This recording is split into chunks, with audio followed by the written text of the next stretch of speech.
Well, Mark, thank you so much for stopping by into our little podcast activation here. We're excited to have you here on camera, and I'll get a little bit of time before you go off on your busy day. Thank you. I appreciate it. Yeah, we're just about to open up here at Live, and excited for you and hopefully for the support that you're giving us. Thank you for that. But hopefully it's a great show for everybody. We're seeing a great buzz already. What are you most excited for this year at Exhibitor Live? Well, first of all, we have 30 plus new exhibitors at the show. Wow. So it's a big number for us. We're really excited to see it.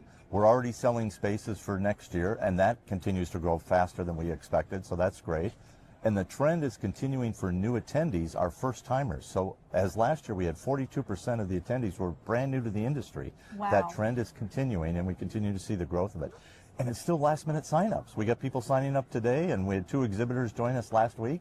So the industry is still last minute, unfortunately, but there's a lot of great growth that's happening. All right, we don't want to miss out. As we start to see everybody else is having fun here, they want to join in. And the team's done a lot of great things for some changes we keep updating. There's a lot of complimentary sessions, so education classes we've opened up for everybody to try. We've changed some of the program, but we've still kept consistent within the CTSM program. We had a lot of new graduates last night that went through it, and a lot of people that moved up. We have a record number of diamond levels, so it's really been great to see. Yeah, the sessions roster has been really great. Really looking at all of the programming. It was a really well done show this year. Thank you. So kudos to you and the team. We've really enjoyed working with everyone. Yeah, we have too, so thank you again for your help. Tell me a little bit, what are your thoughts on the future of event marketing? You know, I get to go to all the associations from CISO and SEER and ESCA, obviously ours, and then Exhibitor, the EDPA. We go through a lot of those different associations that we go with it. One of the things I think we need to be more consistent with is how we come together as a community in one group and have one message.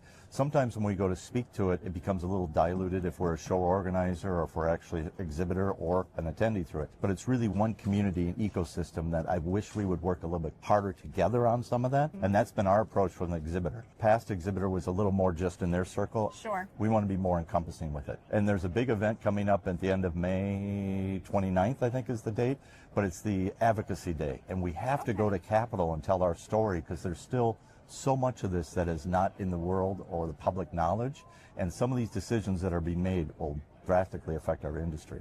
With that, what are the opportunities for event marketers? How can they, we were just talking with Laura with the Federation, right? So how do you feel like all of these little changes will impact the future of the careers? Do you think that they're going to have more support? Is that the goal, obviously?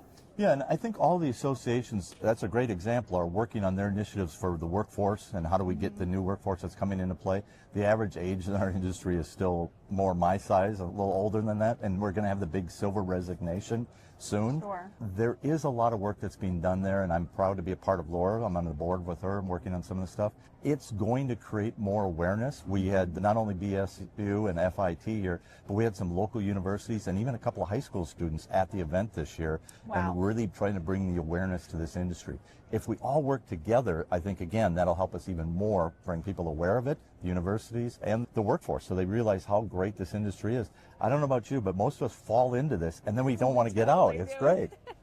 So how do we just communicate that better? So someone that might be just falling into it or just realizing that this is a very legitimate and successful career path, what would be some advice that you would give a new green event marketer? Well, as we work through it, if you're an event marketer, you really do want to get together with your community. And what we find with the students that are coming in or the CTSM program is they want to find that network. And so that's why we do an education week that's separate. It doesn't have the big show, but it's more of just that connection with the community. I would say reach out to that group. Continue to build those bonds as they go forward with it. Work with your partners that you're doing with this, how to get connected with the different associations. Again, EDPA has a strong brand and then chapter organizations. Sure. You can get connected there and see what's going on. But I really think the more you just get into your community and start talking to others and build those networks. And every event we go to, we have network opportunities. Every event you go to, or every industry has that. Take advantage of that and lean in. Don't be afraid. Just step into the crowd and say, hi, my name is Mark, and I don't know about this. Tell me about that. Who do you do? Or what do you do? Where do you work? That kind of stuff. It's great. That's the whole purpose of events, right? We're building relationships with each other, and there's nothing that beats face-to-face connections and getting to know everybody, and then you get to learn from each other, right? Hey, you're having the same problem I'm having. How did you solve that, right? Well, and what we're seeing with our readers and the editorial team, sorry that they worked through it, all of the shows are seeing an increase in attendees and the quality attendees, because what they're finding since COVID is it's even harder to connect with your customers because they're no longer in an office that you can visit. Right. But these events bring people together, and go to those. And if you're going there, also look for your community that you work with to connect with. Sure. One last question for you. Yep. Tell me about the future of Exhibitor Live. What can we expect? Again, we're going to keep making updates and changes as we do the surveys and modify it as we go forward. We do have our week-long education week this summer. We'll be in July in Florida, so stay tuned for that. Our hometown, Orlando? Yeah, there you go. We're going to be in Orlando. We are about to announce all that, so I can't give you all the details, but it will be July of this summer. And we expect, one of the things that we are changing there too is the world is changing and how we show up for work. So everybody's asking for a destination that they can extend a trip to. So that's why we picked Orlando. We think it's going to be a family event kind of deal, and we're looking forward to that. And I guess Florida's the theme. We're going to be in Tampa next year for our show. So 26 will be March 29th through April 2nd. You'll be an April Fool if you don't come. But anyways, that's our next show. Well, y'all heard it here first. Well, thank you so much, Mark. This was wonderful. Thank you. Appreciate it.